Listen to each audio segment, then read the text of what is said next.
and inflation is essentially a hidden tax on the public. What is the advice that you generally get? And that is inflate the currency. They don't say debase the currency. They don't say devalue the currency. They don't say cheat the people who are saved. They say lower the interest rates. The real deception is when we distort the value of money, when we create money out of thin air. We have no savings, yet there's so-called capital. So my question boils down to this: how in the world can we expect to solve the problems of inflation, that is, the increase in the supply of money, with more inflation? Of course, it can't. The fractional reserve system of monetary expansion is inherently inflationary. For the act of expanding the money supply without there being a proportional expansion of goods and services in the economy will always debase a currency. In fact, a quick glance at the historical values of the US dollar versus the money supply reflects this point definitively, for the inverse relationship is obvious. $1 in 1913 required $21.60 in 2007 to match value. That is a 96% devaluation since the Federal Reserve came into existence. Now, if this reality of inherent and perpetual inflation seems absurd and economically self-defeating, hold that thought, for absurdity is an understatement in regard to how our financial system really operates. For in our financial system, money is debt, and debt is money. Here is a chart of the U.S. money supply from 1950 to 2006. Here is a chart of the U.S. national debt for the same period. How interesting it is that the trends are virtually the same. For the more money there is, the more debt there is. The more debt there is, the more money there is. To put it a different way, every single dollar in your wallet is owed to somebody by somebody. For remember, the only way the money can come into existence is from loans. Therefore, if everyone in the country were able to pay off all debts, including the government, there would not be $1 in circulation.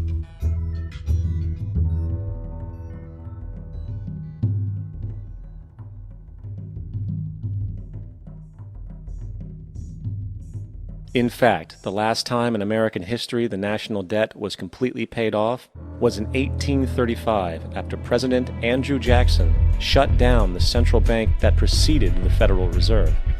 In fact, Jackson's entire political platform essentially revolved around his commitment to shut down the central bank, stating at one point, "The bold efforts the present bank has made to control the government are but premonitions of the fate that awaits the American people, should they be deluded into a perpetuation of this institution or the establishment of another like it." Unfortunately, his message was short-lived, and the international bankers succeeded to install another central bank in 1913, the Federal Reserve. And as long as this institution exists, perpetual debt is guaranteed. Now, so far we have discussed the reality that money is created out of debt, through loans. These loans are based on a bank's reserves, and reserves are derived from deposits. And through this fractional reserve system, any one deposit can create 9 times its original value, in turn debasing the existing money supply, raising prices in society. And since all this money is created out of debt and circulated randomly through commerce, people become detached from their original debt, and a disequilibrium exists, where people are forced to compete for labor in order to pool enough money out of the money supply to cover their costs of living. As dysfunctional and backwards as all of this might seem, there is still one thing we have omitted from this equation. And it is this element of the structure which reveals the truly fraudulent nature of the system itself: the application of interest. When the government borrows money from the Fed, or when a person borrows money from a bank, it almost always has to be paid back with accrued interest. In other words, almost every single dollar that exists must be eventually returned to a bank with interest paid as well.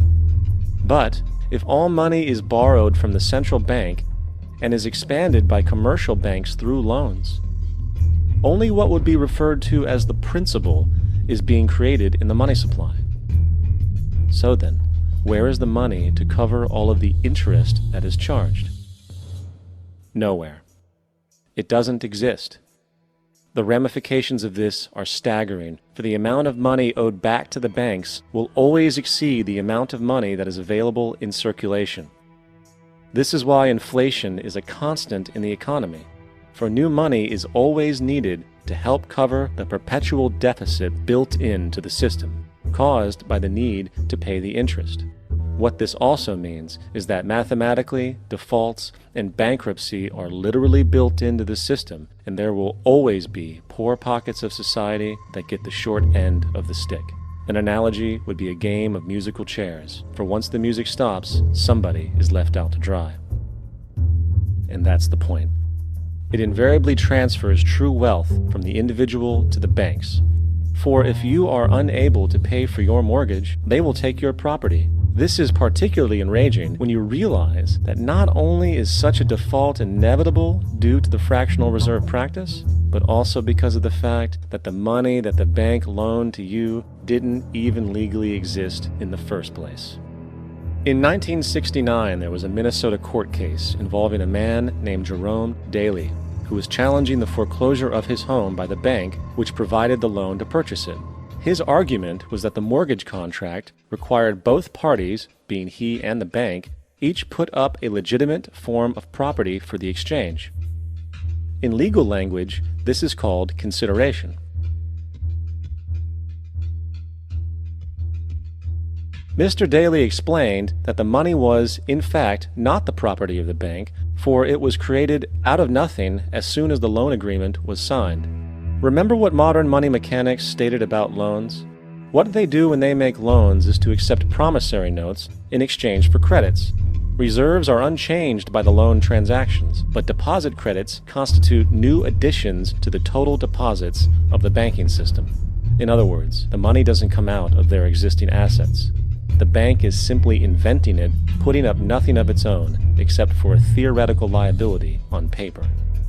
As the court case progressed, the bank's president, Mr. Morgan, took the stand, and in the judge's personal memorandum, he recalled that the plaintiff, bank's president, admitted that, in combination with the Federal Reserve Bank, did create the money and credit upon its books by bookkeeping entry. The money and credit first came into existence when they created it. Mr. Morgan admitted that no United States law or statute existed which gave him the right to do this. A lawful consideration must exist and be tendered to support the note. The jury found that there was no lawful consideration, and I agree. He also poetically added, "Only God can create something of value out of nothing."